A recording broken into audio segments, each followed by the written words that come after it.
All right, we're back. Where we left off last time was I was cutting some Kitcharite with my 18-inch Highland Park rock saw from, it dates from like the 60s probably. It's a nice good old piece of equipment. But apparently 50 years or whatever how old it is long enough to crack the deck on the big clamp. And so what I've done is I've done some research determining whether this is cast steel or cast iron is going to be first on our list. I can see the cast marks. I know it's cast. Along the teeth here, I can see the casting imperfections, the surface of the mold. There's a spark test to see how the sparks react, and then there's also the drill test by drilling a hole and seeing what the chips look like that are coming out of the drill bit hole. Long spirally chips show that it would be steel or mild steel, cast steel. Small little tiny powdery type chips would show that it's cast iron. So I'm still researching, but I've come up with some of the techniques to repair cast steel. One of them is to drill a stop hole. So I'm going to take a pin punch. I'm going to make a start there, a pin start, and then I'm going to drill a stop hole for the crack that's coming this direction and the crack that's coming across there. I'm going to drill that. Then I'm going to grind out a big V-notch here, and then take my arc welder, able to penetrate this 1/2-inch thick steel and try to make a repair, probably V-notch across here. Gonna figure out how to weld and then grind back out this notch here for the clamp.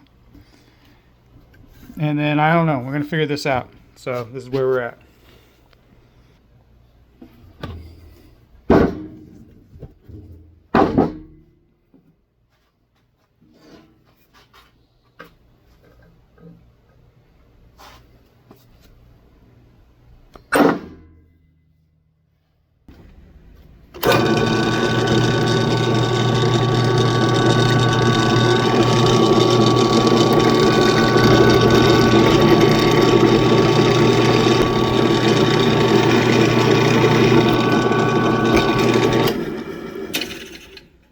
Okay, so one thing, this is unfortunate, I've just determined here, you see how these chips from the drill bit are just tiny little powder sized chips. If it was big long spirals of metal, it would show that it's cast steel, but unfortunately this shows that it's cast iron. See how it's just really gritty and fine small chips. It doesn't spiral out like steel does. When steel is cut, or drilled I should say, when steel is drilled it makes big long spiral style chips, and this unfortunately is not doing that. So that's one of the first tests to show that it is cast iron, not steel. Here, I'll make a quick demonstration here of what steel would look like. Mild steel or cast steel is going to have, you see how long those chips are? Spirals out. That shows a mild steel. If you drill on this, this shows not cast steel, but cast iron. If that was cast steel, it'd be spinning out big long chips as well.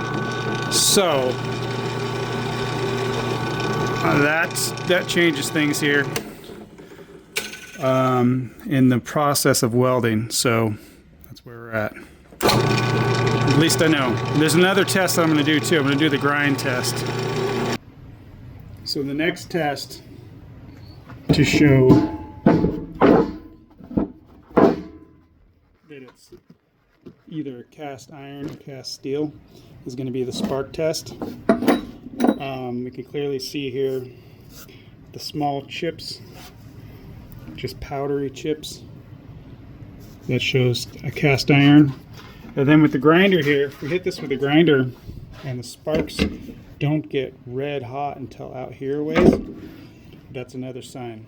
If they spark and show red hot look from right off the grinder wheel, then it's a cast steel.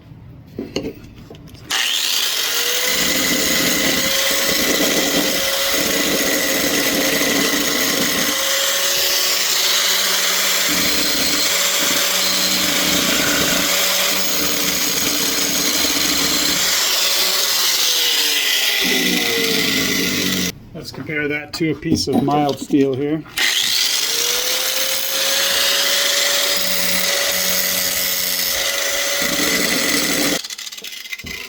Spark test kind of shows it a little differently.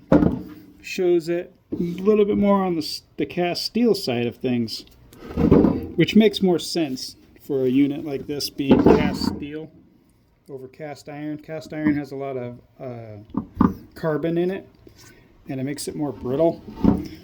And this is the type of machinery here where a brittle piece would be obviously not as desirable. But like with the spark test, it was kind of hard to tell.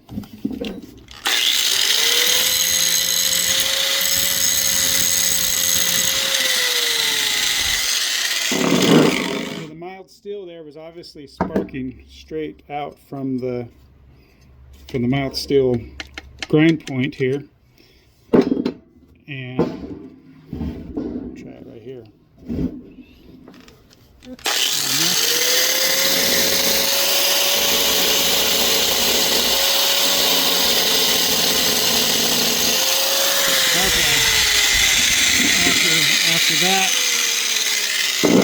After that test, I could see much clearer, and I could tell that the sparks weren't starting to get hot orange until inches away from the point of contact here. So I think that does show that this is cast iron. So that means I need to adjust accordingly.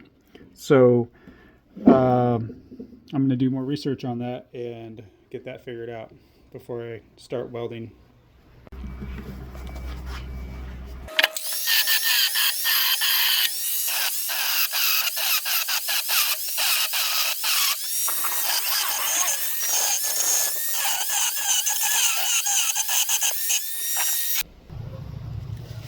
Okay, so I was able to grind this out and apparently relieve some of the tension, and I put it on the vise and it straightened right out.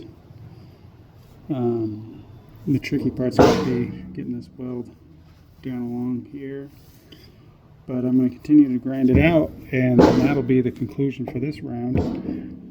And then we'll just be waiting on getting some nickel welding rod and going through the process of welding this, preheating it, welding it, peening it out, and hoping for the best.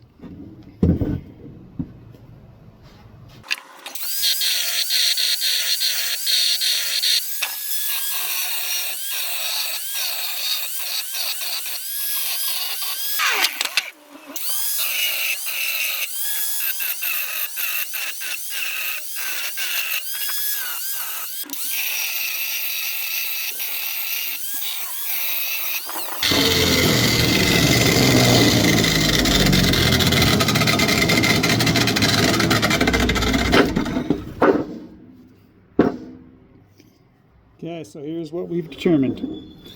It's cast iron through the drill test and the spark test.